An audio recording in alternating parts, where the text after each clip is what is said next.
So today I want to talk to our population of ages 50 and over, 50 years of age and older. And if you're younger than that, I still want you to watch, because sooner or later you're going to be 50 or older. And a lot of the things that you do right now, the habits that you have right now, are the things that are going to be separators more and more and more as the years go on. Meaning the habits that you form in your 20s, your 30s, and your 40s, the stronger habits you have then, the more it's going to separate you from your peers when you get to your 50s, your 60s, your 70s. So this message is for everybody, but I'm going to speak directly to all of you over the age of 50. Now, you hear me say very frequently, I want you to stay moving. I want you to stay moving.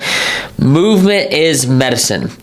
Motion is medicine. I say this over and over and over again, and it's for a reason. As a chiropractor, what I'm doing is I'm moving parts of your spine that aren't moving on their own. They're restricted. Your body's locked them down. So you're moving, but that part of your spine isn't moving the way it's supposed to. So we're getting in there, we're moving it. That's why there's no debate in my mind that every single man, woman, child should be seen regularly by a chiropractor. Now, regularly might mean once a month. It doesn't matter. So regularly may mean once a week. It doesn't matter. It depends on that individual person. However, we're focusing on parts of your body that should be moving that aren't moving. Just like your teeth. If you have a cavity, you need to get the cavity corrected, or else it's going to continue to rot and decay. Your spine is no different. However, your body is meant to move globally as a whole. We're meant to move. We're meant to exercise. So what we can't do is we can't go to the chiropractor and expect that to be all that. We can't come with aches and pains and stiffness and expect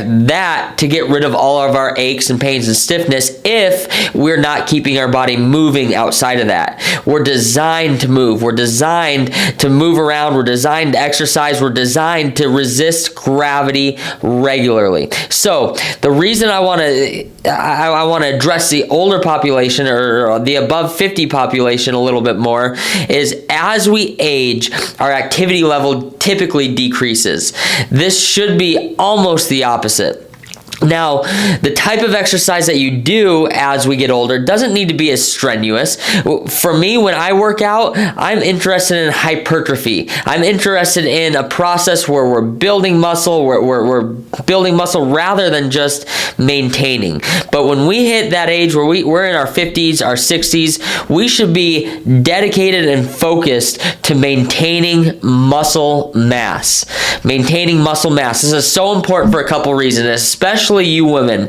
This is even more important for you because typically osteoporosis, osteopenia, all these things where our bones are basically breaking down are due to a lack of muscle mass.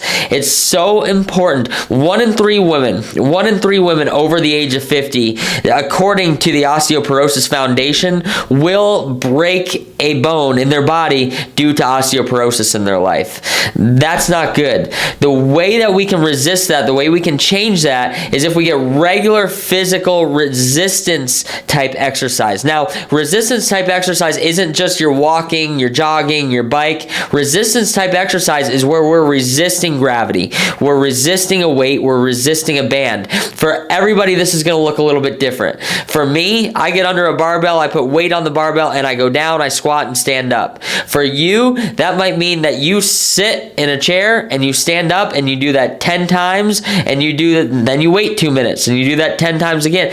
Everybody's at a different stage, but this process of resistance exercise is going to help you maintain muscle mass, and it's going to help your bones not break down into osteoporosis, osteopenia.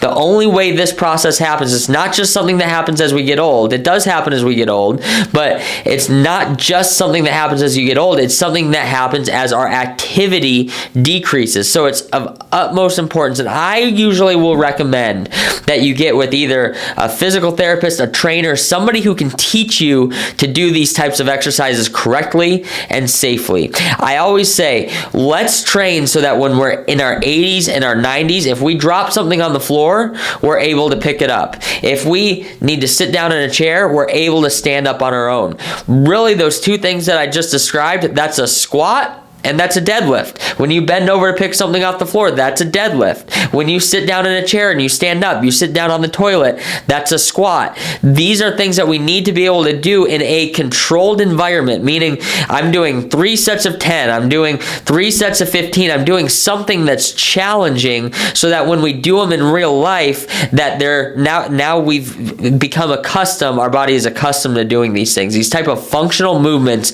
that resist gravity, that resist resistance are incredibly important to maintaining our muscle mass, our blood flow. There's so many health benefits of all these different things. So I'm going to encourage you guys, if you guys have questions you can ask, but I would encourage you guys to get with a trainer. The amount of money that you're going to pay on for a trainer that's going to teach you how to exercise, that's going to teach you how to do exactly what I just described, are going to be the things that are going to save you from broken bones. They're going to save you weeks, months, heartache, in hospitals, recovery, all these different things. And they start when we're young. They start early. If we can develop these habits when we are in our 30s, our 40s, our 50s, they're just going to put us that much further down the road. But to recap, one big thing that I see so much in our practice is people that come in, they've got all these aches and these pains going on, and we only get you so far with just chiropractic care because your body's designed to be moving. Your body's designed to be exercising. And if you're using chiropractic care in the place of motion that should be taking place in a gym or an exercise, you're never going to make the progress that you should make. So I hope this makes sense to you. If you have questions, please comment, please like, please subscribe to this channel. Please, if you enjoy this channel, it really, really helps us out if you subscribe. If you have anybody that can benefit from it, you can share it. I love you guys. I hope you guys have a great rest of your day, a great rest of your night. Hope everybody has a great 4th of July as well. I look forward to talking to you guys soon.